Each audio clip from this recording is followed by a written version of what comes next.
Hey guys, subscribe for daily content. And if you're shopping for gear, make sure you check out the description for the newest items at some of the very best online retailers.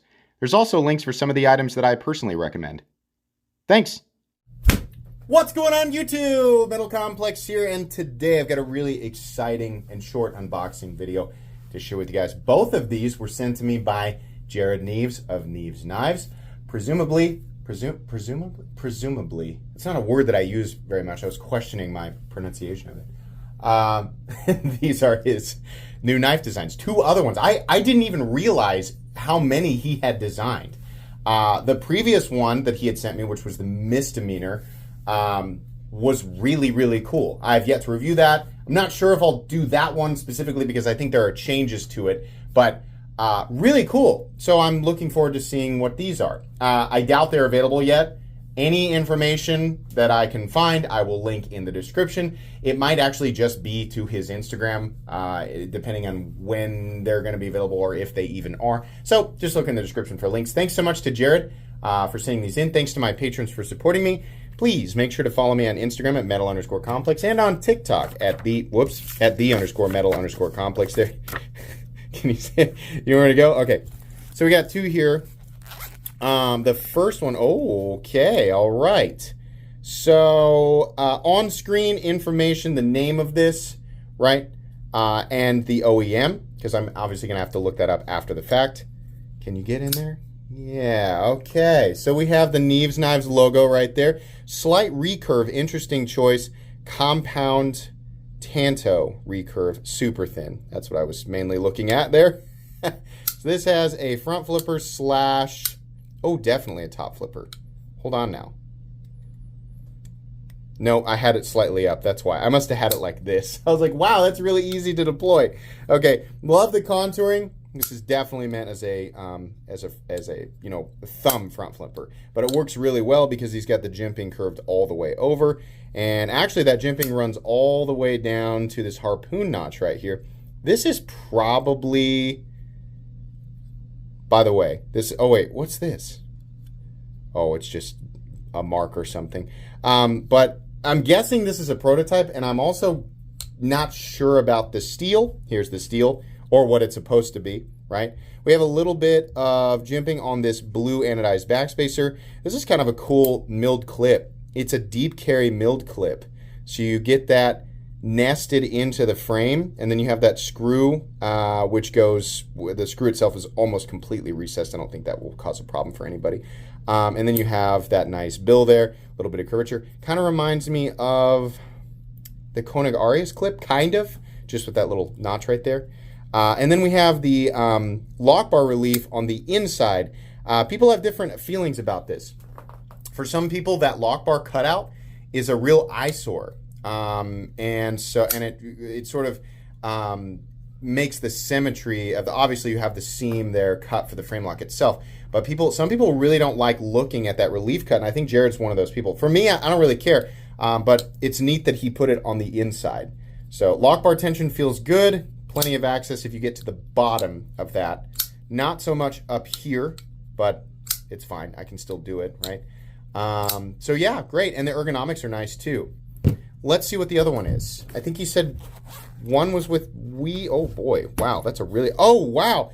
Okay, this is way bigger than I thought. This is way bigger than I thought it was gonna be. This is the one that he sent me pictures of. Okay, so this feels like Wii right off the bat. It also very much looks like Wii anodizing, right? This kind of crystal denim titanium with the polished little lines in there.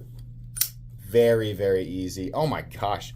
Is this, did you put this edge on there, or is that factory? I feel like maybe Jared did that.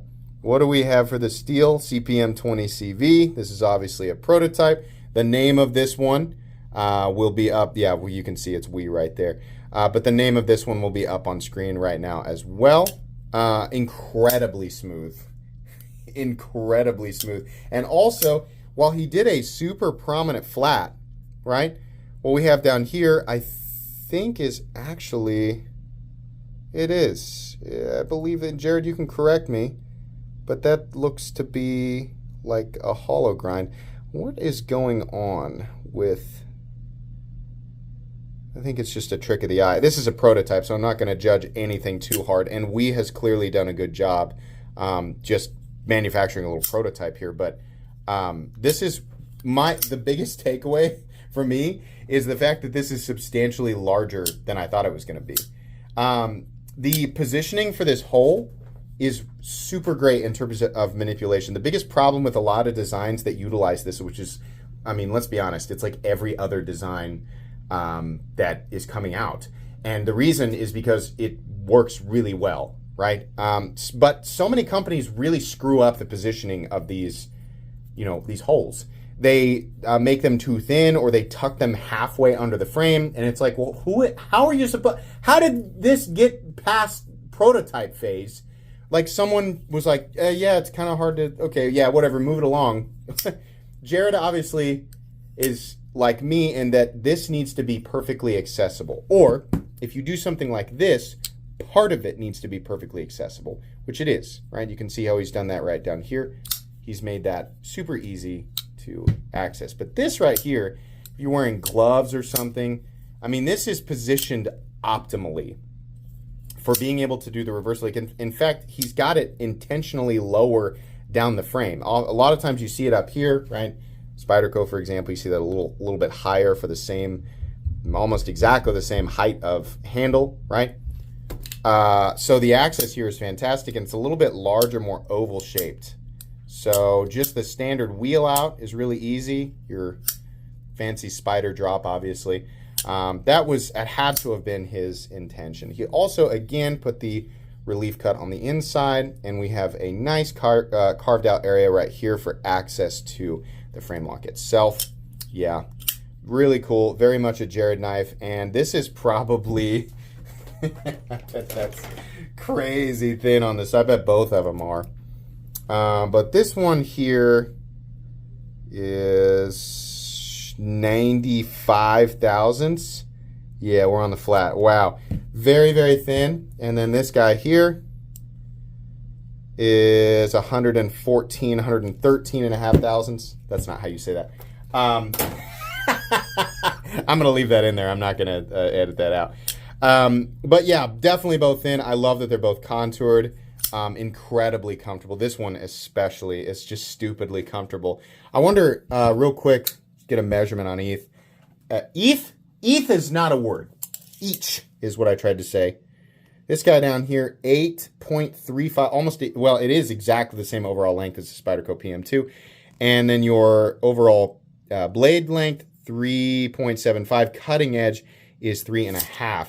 This guy up here is 7.85, blade length 3.25, and cutting edge about 3.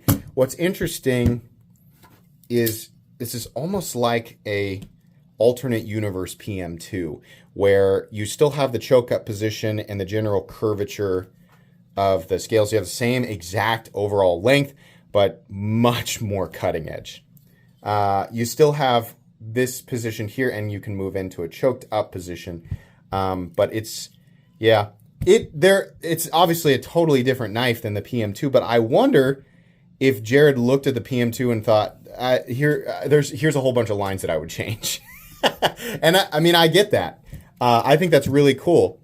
This, in a lot of ways, is a huge upgrade to the PM2, and then it's a titanium frame lock. So very, very cool. All right. That's it for first impressions. You will get reviews on all of Jared's knives here in just a few weeks if there aren't substantial changes between the prototype and the final ones. Obviously, I'd want to review the final knife if there are substantial changes, but both of these are really cool. Please make sure to follow me on Instagram at metal_complex. If you enjoyed this video, leave a like. If you'd like to check out my other content, I do, of course, have lots of videos of knives that are either expensive or inexpensive that I do or don't like, so check those out. And if you enjoy all my content, go ahead and click on that Metal Complex logo right there and subscribe, because there's definitely more coming. Thanks again for watching, everybody, and have a great day.